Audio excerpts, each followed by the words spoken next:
हरिनाथ भगवान की जय। मौली ज्ञानेश्वर महाराज की जय। जगद्गुरु संत तुकाराम महाराज की जय।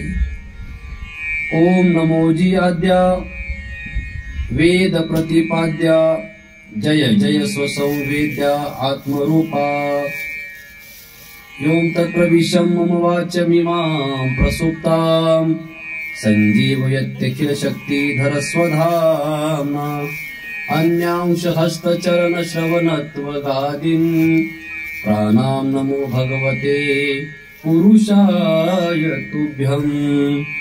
सेवे लागे सेवक झालो तुमच्या लागलो निज चरणा। अहो स्वामी तुकया देवा यावरी न करावा अवघेर। नमो सद्गुरु तुकया ज्ञानदीपा। नमो सद्गुरु सच्चिदानंद रूपा। नमो सद्गुरु भक्त कल्याण मूर्ती। नमो सद्गुरु भास्करा पूर्ण कीर्ती। दयांचे केलिया स्मरण होय सकळ विद्यांचे अधिकरण। तेची वंदोनी श्री चरण सद्गुरुचे ते नमस्कारोनी आता। ओम नमोजी आद्या वेद प्रतिपाद्या जय जय स्वसंवेद्या आत्मरूपा। भगवान श्री गणपती बाप्पाच्या या पवित्र दरबारामध्ये आपण समस्त ग्रामस्थ मंडळी कशाळ पंचक्रोशीतील सर्व भाविक भक्तजन यांच्या उपस्थितीमध्ये या ठिकाणी संपन्न होत असणारा गणेश जयंतीचा कार्यक्रम आणि प्रामुख्याने असणारा हा जाधव परिवार, यामध्ये आपले सर्वांचे लाडके वारकरी हरिभक्तीपरायण दत्ता महाराज जाधव असतील, त्यांचे चिरंजीव माऊली उर्फ सोमनाथ असतील आणि त्यांचा इतर जाधव परिवार आणि समस्त ग्रामस्थ मंडळी कशाळ यांच्या वतीनं दरवर्षी हा उत्सव या ठिकाणी साजरा होतो। याही वर्षी संपूर्ण विश्वामध्ये हा उत्सव साजरा होत असताना भगवान गणपती बाप्पांचा हा जन्माचा जो उत्सव आहे, तो आनंदाचा जो क्षण आहे, यामध्ये भगवान परमात्म्याची आपण सेवा करतोय आणि त्याच माध्यमातून या ठिकाणी ज्ञानदान घडावं या पवित्र उद्देशाने मगाशी हरिपाठ झाला, आता प्रवचन सुरू आहे। काही वेळानं त्या ठिकाणी कीर्तनाची सेवा सुद्धा होणार आहे आणि म्हणून पवित्र अशा प्रवचनरूपी सेवेकरता माऊली ज्ञानोबराच्या ज्ञानेश्वरीतील पहिल्या अध्यायातील ही पहिल्या क्रमांकाची ओवी, की जी मंगलाचरण या प्रकरणातून या ओवीचा उदय होतो, अशी ओवी आपण या ठिकाणी सेवेकरता घेतलेली आहे। माऊली ज्ञानोबरा या ओवीच्या माध्यमातून भगवान श्री गणपती बाप्पांचं वर्णन करत आहे, त्यांची प्रार्थना करत आहे। माऊली म्हणतात, ओम नमोजी आद्या, हे सर्वांचं आद्य कारण असणाऱ्या परमात्म्या, वेद प्रतिपाद्या, वेदांचा प्रतिपाद्य विषय असणाऱ्या गणराया, जय जय स्वसंवेद्या, म्हणजे स्वतःचं अस्तित्व अविषय असणाऱ्या सुअसंवेद अशा असणाऱ्या गणपती बाप्पा, आणि शेवटी म्हणतात आत्मरूपा, म्हणजे सर्वांचा विषय आणि बुद्धीचा प्रकाशक असा असणारा हा भगवान परमात्मा, भगवान गणपती बाप्पा आहे। या भगवान गणपती बाप्पाचा हा उत्सव आपण साजरा करतो। बघा, उत्सव या शब्दाचा अर्थ आहे आनंद, उत्सव या शब्दाचा अर्थ आहे समाधान, उत्सव या शब्दाचा अर्थ आहे सुख। कारण उत्सव या शब्दाची आपण जर फोड केली तर उत अधिक सौ हे दोन शब्द त्यामध्ये आहेत।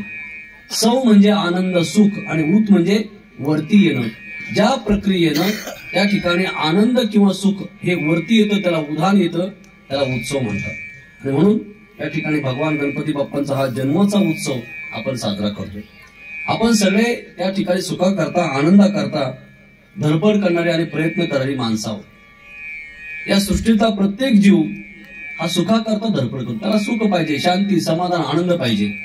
या करता त्याला सहज ते सुख शांती समाधान आनंद मिळावं याकरता आपल्या पूर्वजांनी, आपल्या ऋषीमुनींनी, आपल्या संत महात्म्यांनी या उत्सवाची निर्मिती केली।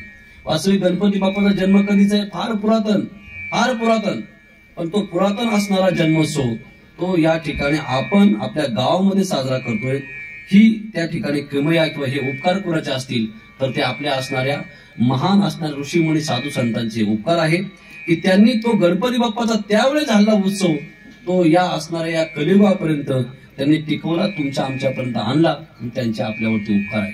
म्हणजे या उत्सवाच्या माध्यमातून या ठिकाणी ज्ञानदान घडावं हा प्रयत्न या जाधव परिवाराचा आहे. बघा, भगवान गणपती बाप्पा ही बुद्धीची देवता आहे. भगवान गणपती बाप्पा ही समाजाचं नेतृत्व करणाऱ्या माणसाचं प्रतिनिधित्व किंवा प्रतीक आहे. समाजामध्ये नेतृत्व करणारा माणूस कसा असावा, तर तो गणपती बाप्पासारखा असावा. त्यामध्ये सगळ्या प्रकाराने या गणपती बाप्पानं त्या असणाऱ्या समाजातील नेतृत्वाचं जे प्रतीक आहे ते सिद्ध केलेलं आहे.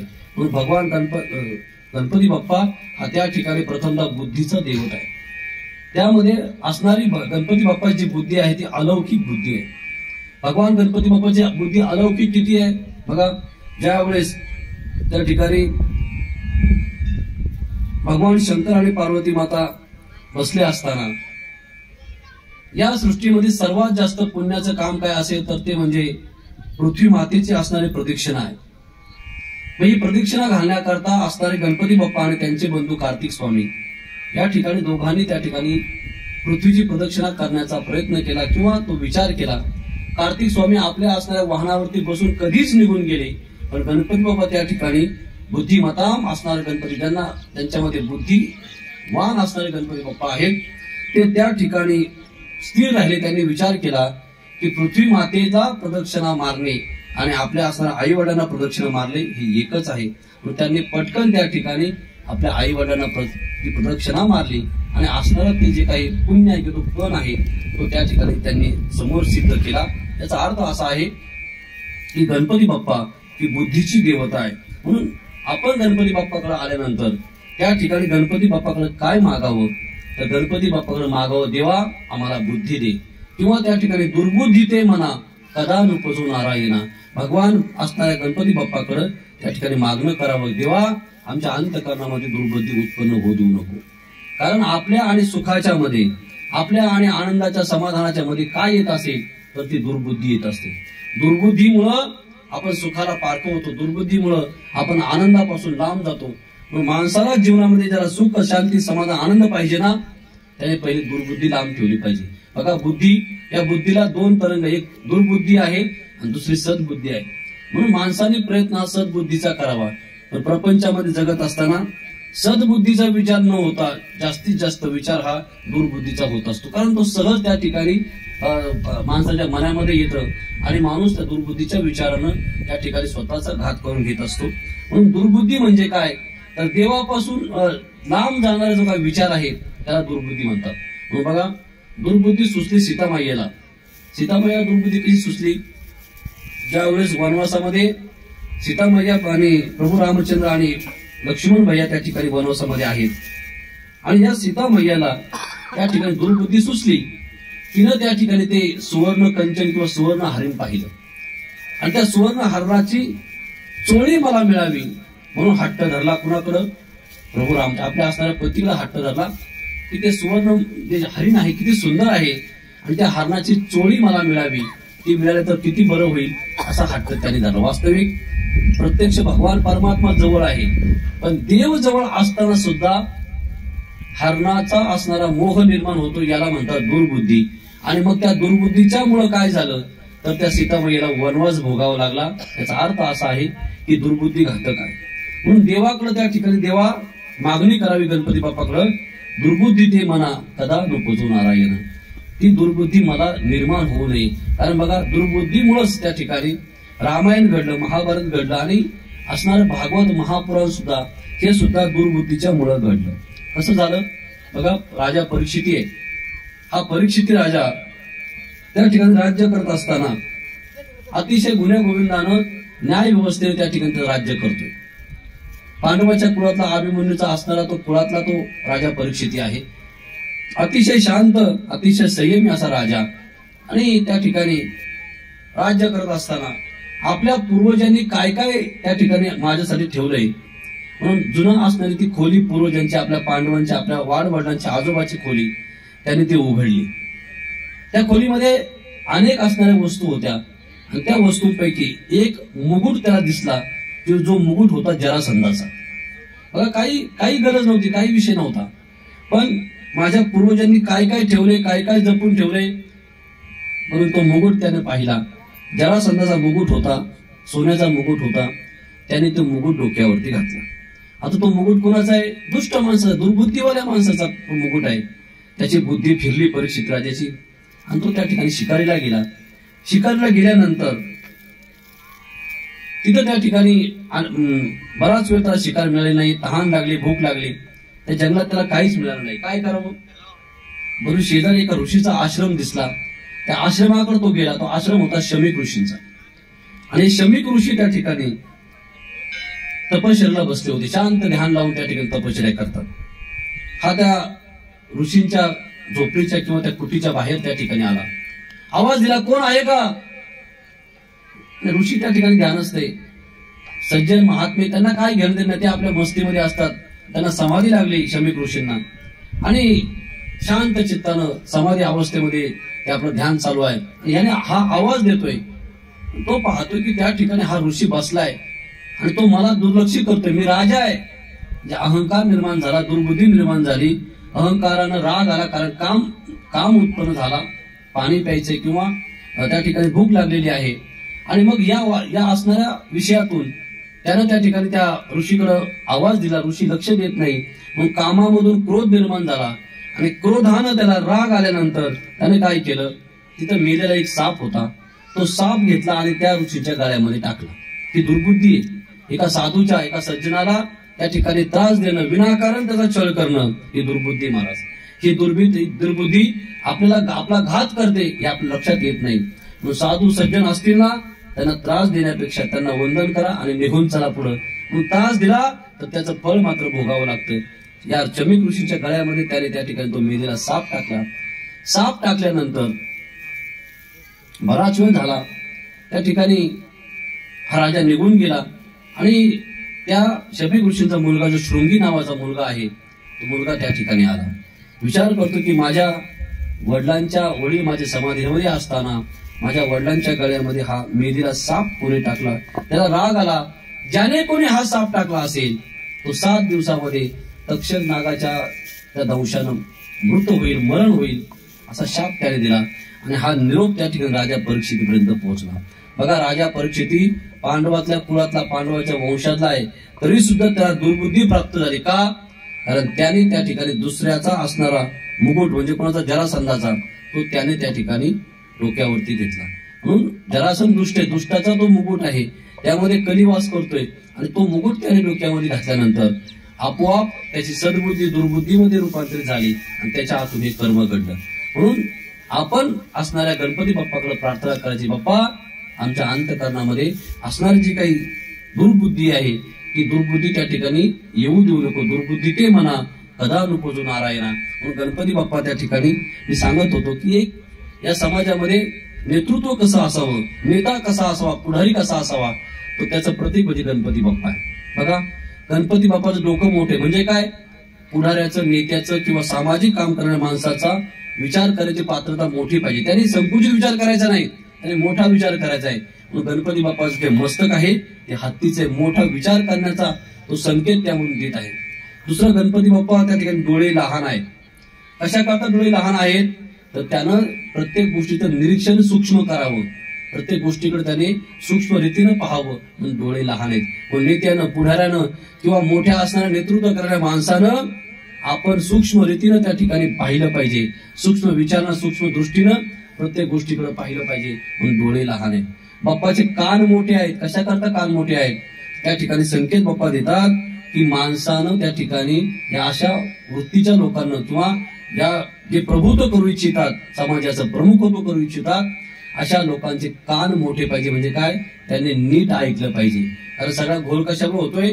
तर न ऐकल्यामुळे होतोय. काहीतरी चुकीचं ऐकलं किंवा काहीतरी वेगळं ऐकलं की त्याच्यामुळे भ्रम होतो आणि तो भ्रम आपल्याला त्या ठिकाणी अविचारला नेत असतो. म्हणून चांगलं ऐकावं, म्हणून त्या ठिकाणी कान मोठे आहेत. जास्तीत जास्त ऐकायला आलं पाहिजे आपल्याला, अशा दृष्टिकोनातून बाप्पाचे कान त्या ठिकाणी मोठे आहेत. बाप्पाचे पाय लहान आहेत. पाय किंवा कान झालं. आता त्या ठिकाणी आपण खाली बाप्पाचं पोट मोठं आहे. पोट कशा करता मोठं आहे? तर त्या ठिकाणी असणाऱ्या अनेकांचे अपराध त्यांनी सहन केले पाहिजे, अनेकांना त्याने पोटामध्ये घेतलं पाहिजे. त्याचं पोट इतकं मोठं पाहिजे, म्हणजे आकाराने नाही, विचाराने मोठं पाहिजे. की त्याने समाजाला प्रेम देता आलं पाहिजे, समाजाचे अपराध त्याला त्या पोटामध्ये घेता आले पाहिजे, म्हणून ते मोठं पोट आहे बाप्पाचं. त्या ठिकाणी बाप्पाचे पाय लहान आहेत. लहान पाय म्हणजे काय? लहान पाय कशाचं प्रतीक आहे महाराज? तर ते प्रतीक कशाचं आहे? त्या ठिकाणी त्या असणाऱ्या माणसाला पुढेही जाता आलं पाहिजे, त्याने कुठेही गेलं पाहिजे. म्हणजे त्या ठिकाणी तो असं होता कामा नये की मी इकडे जात नाही तिकडे जात नाही. प्रत्येक ठिकाणी त्याला जाता आलं पाहिजे. कुणापासून त्याला अस्पृश्यता नको, सर्वांकडे जाता आलं पाहिजे, म्हणून त्या ठिकाणी त्याचे पाय आहेत. त्याचं वाहन गणपती बाप्पाचं लहान वाहन काय? उंदीर वाहन. वाहन म्हणजे काय? ज्याच्यावरती आपला प्रवास होतोय ते म्हणजे वाहन. आणि ते उंदीर अतिशय लहान आहे. उंदराचा स्वभाव काय? उंदीर किती चतुर आहे, इथून तिथून पटकन कसाही मार्ग काढतो आणि तो त्याच्या असणाऱ्या त्या गोष्टीपर्यंत पोहोचतो. म्हणून असं नेतृत्व करणाऱ्या माणसाचं वाहन, त्याचा असणारा विचार, त्याचा साथीदार, तो सुद्धा अशा विचाराचा पाहिजे की त्याने मार्ग काढला पाहिजे. उंदरामध्ये तो गुण आहे काय? उंदीर मार्ग काढतो. तसा आपला साथीदार आहे ना, जो आपल्या बरोबर आहे, त्याने मार्ग काढला पाहिजे, म्हणून त्या ठिकाणी तो उंदीर आहे. हे सगळं त्या ठिकाणी, ही सगळी लक्षणं एका असणाऱ्या नेत्याकडं त्या ठिकाणी प्रवृत्त करतात. म्हणून आज गणेश जयंती आहे ना, भगवान गणपती बाप्पाचा जन्म बघा, आपल्या सगळ्यांना कथा माहित आहे, तर कथा सांगायला लागते का? कारण त्या निमित्तानं प्रवचन आहे. म्हणून एकदा पार्वती माता त्या ठिकाणी कैलासामध्ये निवांत आहे, त्यांना स्नान करायचंय. पण आता स्नान करत असताना बाहेर त्या ठिकाणी कोणतरी पहारेकरी पाहिजे. कारण कोणी मी स्नान करत असताना जर कोणी आलं तर त्या ठिकाणी पुन्हा बरोबर वाटणार नाही. म्हणून स्नान करत असताना कोणीतरी पहारेकरी पाहिजे, म्हणून असं म्हणतात. पार्वती मातेनं स्वतःच्या मळानं त्या ठिकाणी एक मूर्ती तयार केली आणि त्या मूर्तीमध्ये त्या ठिकाणी प्राण फुंकून एक पहारेकरी त्या असणाऱ्या दरवाज्यावरती बसवला. तो पहारेकरी त्या ठिकाणी कोणालाही आतमध्ये येऊ देत नव्हता. येईल त्याला तो मागं लावायचा. भगवान शंकर स्वतः त्या ठिकाणी आले आणि आता भगवान शंकर म्हणतात मला आतमध्ये जायचे. त्याने भगवान शंकरला अडवलं. बघा, भगवान शंकर या कैलासाचे मालक आहेत, विश्वाचे मालक आहेत, पण यांना आईने सांगितलं तो कोणाला आत सोडायचं नाही. म्हणून पार्वतीच्या सूचनेप्रमाणे, आईच्या सूचनेप्रमाणे यानं त्या ठिकाणी भगवान शंकरला अडवलं. आता शेवटी भगवान शंकरला राग आला की हा एवढीसा पोरगा आणि मला त्या ठिकाणी अडवतो, माझ्या घरी जाण्यापासून अडवतोय. राग आला आणि काय केलं? आपल्या असणाऱ्या त्रिशूळानं त्या ठिकाणी गणपती बाप्पाचं शिर त्या ठिकाणी वेगळं केलं. गणपती बाप्पाचं शिर वेगळं केल्यानंतर आता पार्वती मातेला ज्यावेळेस हा प्रकार समजला, पार्वती माता क्रोधायमान झाली. या महाराज, पार्वती माता क्रोधायमान झाली आणि त्या ठिकाणी तिनं इतकं आपल्या असणाऱ्या गणांना सांगितलं या सृष्टीचा विनाश करा म्हटले. या सृष्टीमध्ये सर्वकडं तांडव करा आणि जेणेकरून ही सृष्टी संपेल असा विचार करा. म्हणून अनेक ते असणारे गण त्या ठिकाणी बाहेर गेले आणि सृष्टीवरती त्या ठिकाणी अतिशय विचित्र पद्धतीने तांडव करू लागले. आता ही सृष्टीचा हाती का नाही म्हणून सगळ्या देवादिकांना विचार पडला. सगळे देवादिक जमा झाले. म्हणजे काय झालं नक्की? कैलासामध्ये त्यांना समजलं की कैलासामध्ये असा प्रकार झालेला आहे.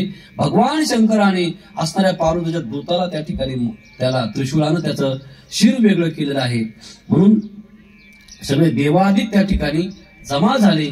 जमा झाल्यानंतर पार्वती मातेला विनंती करू की बाबा आता असं हे सगळं संवार बंद कर, तुझ्या असणाऱ्या गणांना दूताना त्या ठिकाणी तू थांबव. पण शेवटी पार्वती मातेने सांगितलं माझ्या असणाऱ्या त्या बाळाला जिवंत करा, मग त्या ठिकाणी मी सगळं थांबेल. आता शिर त्या ठिकाणी कुठेतरी उडून गेले, नुसतं धड त्या ठिकाणी शिल्लक आहे. काय करावं म्हणून सांगितलं की जा, जो कोणी त्या ठिकाणी तुम्हाला ब्रह्मदेवाने सांगितलं पहिला प्राणी मिळेल त्याचं शिर घेऊन या. लगेच शिवानं आपले दूत पाठवले आणि जंगलामध्ये त्यांना कर्मधर्म संयोगाने पहिला हत्ती प्राणी मिळाला. हत्तीचं शिर त्या ठिकाणी घेऊन आले आणि ते शिर त्या असणाऱ्या बाळाच्या धडावरती टेकवलं आणि त्याच्यामध्ये सर्व देवादिकांनी त्या असणाऱ्या बाळाला आशीर्वाद दिला, त्याला सर्व शक्ती प्रदान केली आणि मग त्याच्यानंतर त्यामध्ये प्राण फुंकल्यानंतर भगवान श्री गणपती बाप्पा त्या ठिकाणी प्रकट झाले. आता त्या गणपती बाप्पांना सगळ्यांनी आशीर्वाद दिले. प्रत्येकाने आपापले अस्त्रशस्त्र त्यांना दिली आणि सगळ्या देवादिकांनी असा त्याला वर दिला की प्रत्येक असणाऱ्या शुभ कार्यामध्ये, प्रत्येक असणाऱ्या शुभ ग्रंथामध्ये, प्रत्येक असणाऱ्या प्रत्येक गोष्टीमध्ये त्या ठिकाणी तुझी पूजा पहिली होईल. मग पहिला पूजेचा मान कोणाचा आहे? गणपती बाप्पाचा आहे. म्हणून असा असणारा गणपती बाप्पा त्यांचा उत्सव आपण सगळेजण साजरे करतोय. महाराज, हा आपल्या तुमच्या आमच्या करता त्या ठिकाणी अतिशय आनंदाचा क्षण आहे. देव आता आपल्या घरामध्ये आलेला आहे, भगवान गणपती बाप्पाचा जन्म झालेला आहे। त्या भगवान गणपती बाप्पाकडून त्या ठिकाणी आम्हाला काय पाहिजे, तर आम्हाला त्यापासून सद्बुद्धी आम्हाला प्राप्त झाली पाहिजे। दुर्बुद्धीचा भाव आमच्या अंतःकरणामध्ये नको, अशा प्रकारचं चिंतन त्या ठिकाणी आपण भगवान दत्तात्रयाकडे प्रार्थना असणाऱ्या भगवान गणपती बाप्पाकडे आपण त्यांच्याकडे प्रार्थना करून आपल्या जीवनामध्ये सुख शांती समाधान आनंद कसा मिळेल हा प्रयत्न आपण केला पाहिजे। बघा, देव आला ना, देवासमोर जातानंतर त्या देवाकडे काहीतरी मागायचं असतं। काय मागायचं, तर ते देवाकडं जो देव देणारा आहे ना, ज्याच्या करता देवाने त्या ठिकाणी अवतार घेतला ती गोष्ट आपण मागितली पाहिजे। पण आपलं काय होतंय, आपण नेमकं सगळं संसारातलं मागतोय, वाढावे संसार गृही व्हावे धनधान्य, या पद्धतीने आपले भगवान असणाऱ्या गणपती बाप्पाकडे मागणी आहे। ही मागणी न मागता गणपती बाप्पाकडे त्या ठिकाणी आपण सद्बुद्धीची मागणी केली पाहिजे, कारण सद्बुद्धी हीच महत्वाची आहे। सद्बुद्धीच आपल्या जीवनामध्ये सुख शांती आनंद समाधान प्राप्त करून घेते। म्हणून अशी असणारी सद्बुद्धी, त्या सद्बुद्धी देवता कोण असेल तर भगवान गणपती बाप्पा आहे। गणपती म्हणजे काय, गणांचा पती, सगळ्या असणाऱ्या जे गण आहेत त्यांचा एक प्रमुख नेता असा असणारा गणपती आहे। म्हणून त्याच्याकडे आम्ही ती सद्बुद्धीची देवता आहे, तिथं आम्ही बुद्धी मागितली पाहिजे।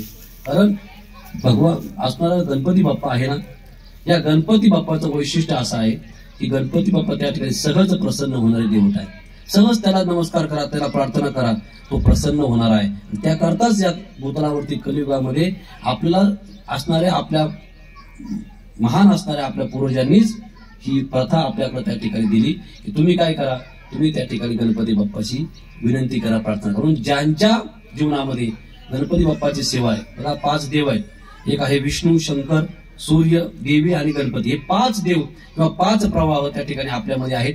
आणि या 5 प्रवाहांच्या माध्यमातून आपण सगळेजण भक्ती करतो। कोणी विष्णूची भक्ती करते, कोणी शंकराची भक्ती करते, कोणी देवीची भक्ती करते, कोणी सूर्याची उपासना करते आणि कोणी गणपती बाप्पाची उपासना करते। या 5 मार्ग हे उपासनेचे आहेत आणि या 5 मार्गानं त्या ठिकाणी आपली भक्ती आपण रुजू करत असतो। देव म्हणजे काय, देव म्हणजे दिव्यत्व आहे। देव म्हणजे काय, देव म्हणजे त्या ठिकाणी असणारा प्रसादाचे तुम्हाला देण्याकरता या भूतलावरती प्रकट झालेली गोष्ट आहे। म्हणून तो देव जो दिव्य आहे, तो प्रसाद देण्याकरता, तुम्हाला दान देण्याकरता आहे, त्याची आपण भक्ती केली पाहिजे, त्याचा उत्सव आम्ही साजरा केला पाहिजे हे आम्हाला सांगितलं। म्हणून आपल्या या कशाळ गावामध्ये सुद्धा या ठिकाणी हा उत्सव सुरू आहे। जाधव परिवार गेले अनेक वर्ष हा उत्सव त्या ठिकाणी साजरा करतोय। या ठिकाणी आपण सगळे वारकरी जमलोय, काय निमित्त आहे, काय प्रेम आहे, तर असणार या परिवारातील हे बाबा जाधव बाबा अतिशय वारकऱ्यावरती प्रेम करणारे व्यक्तिमत्व आहे। त्यामध्ये वारकऱ्यांची वारीमध्ये अनेक वारकऱ्यांची ते सेवा करतात। आपल्या दिंडी समाजामध्ये जेवण वाढण्याकरता कायम तत्पर आहे, कायम त्यांच्या हातामध्ये बादली असते। म्हणून वारकऱ्यांची सेवा आणि अतिशय सगळ्या गोष्टींनी संपन्न असणारा माणूस आहे, त्या ठिकाणी तिथं सर्वांची सेवा करतो, अतिशय शांत चित्तानं शांत अंतःकरणानं त्या ठिकाणी सर्वांवरती प्रेम करतो। असे त्या बाबांच्या असणाऱ्या सगळ्या या निरोपातून आपण सगळेजण या ठिकाणी आलो आहोत। म्हणून या बाबांनी या घराला वारकरी संप्रदायाची एक जोपासना केली, आपले विचार दिले, आपल्या मुलाला त्या ठिकाणी घडवलं। आज तो मुलगा सुद्धा त्या ठिकाणी एक सामाजिक पद्धतीचं काम सुरू आहे। विकास सोसायटीच्या माध्यमातून अनेक शेतकऱ्यांची त्या ठिकाणी कामं करण्याचा प्रयत्न करतोय। म्हणजे महाराज माझ्याकडे कोणी येईल, मी कधी कोणाला आडवीत नाही, प्रत्येकाचं काम त्या ठिकाणी करतो।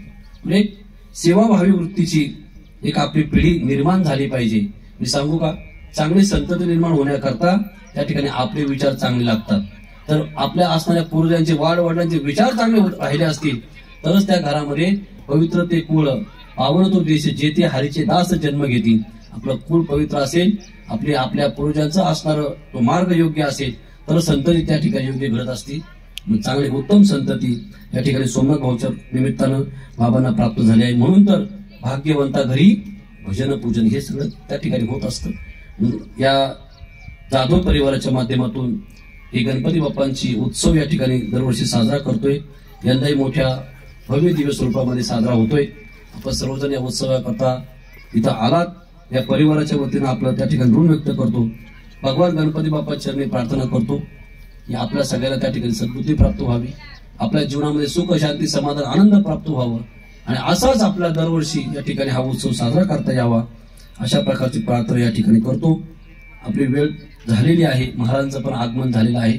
म्हणून माऊली ज्ञानोबा इथं वर्णन करतात की भगवान गणपती बाप्पा हे त्या ठिकाणी सगळ्या पूजेला अधिकारी आहेत. जे ओंकार स्वरूप आहे. आकार तो ब्रह्मा, ओंकार तो विष्णू, मकार महेश जाणीला. ओंकार स्वरूप देव आहे. ज्या गणपती बाप्पामध्ये भगवान शंकर आहे, भगवान विष्णू आहे आणि भगवान ब्रह्मदेव आहे. तीनही देवांचा संगम म्हणजे गणपती बाप्पा आहे. असे गणपती बाप्पा त्या ठिकाणी इथं प्रकट झाले. त्यांचा उत्सव आपण साजरा केला. त्या निमित्तानं असणारी ही प्रवचन रूपी सेवा आपल्या सर्वांच्या चरणी अर्पण करत असताना भगवान गणपती बाप्पांना पुनश्च एकदा प्रार्थना करतो की या जाधव परिवाराला बळ दे, शक्ती दे, त्या ठिकाणी वारकऱ्यांची सेवा करण्याची सद्बुद्धी अशी कायम राहू दे, अशा प्रकारची प्रार्थना या निमित्ताने करतो. आपण सर्व भगवान स्वरूप श्रोतृगण त्या ठिकाणी उपस्थित आहात.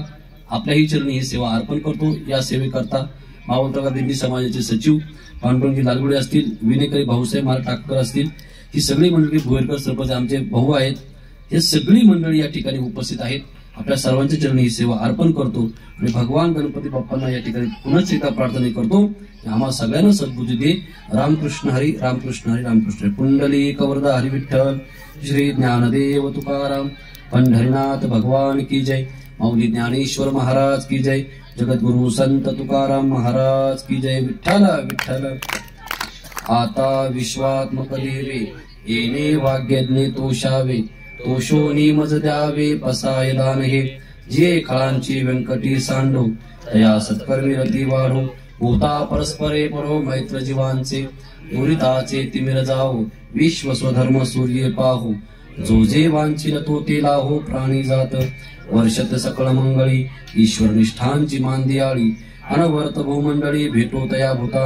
चला कल्पतरुचे आरव, चेतना चिंतामणीचे गाव. बोलते जे अर्णव पियुषांचे, चंद्रमे जे अलांछन. मार्तंड जे तापहीन, जे सर्वाही सदा सज्जन. सोयरे होतो किंबहुना सर्व सुखी, पूर्ण होऊन तिन्ही लोकी. भजिजो आदि पुरुषी अखंडित, आणि ग्रंथोपजीवे विशेष लोकीये. दृष्टादृष्ट विजय होवावे जे, येत म्हणे श्री विश्वेश्वरा हो. हा होईल दान पसा हो. येणे वरे ज्ञान देवो सुखिया झाला. येणे वरे ज्ञान देवो सुखिया झाला. येणे वरे ज्ञान देवो सुखिया झाला. हरिओम. शांती शांती शांती. पुंडलिक वरदा हरी विठ्ठल. श्री ज्ञानदेव तुकाराम पंढरीनाथ भगवान माऊली ज्ञानेश्वर महाराज जगद्गुरु संत तुकाराम महाराज मंगलमूर्ती.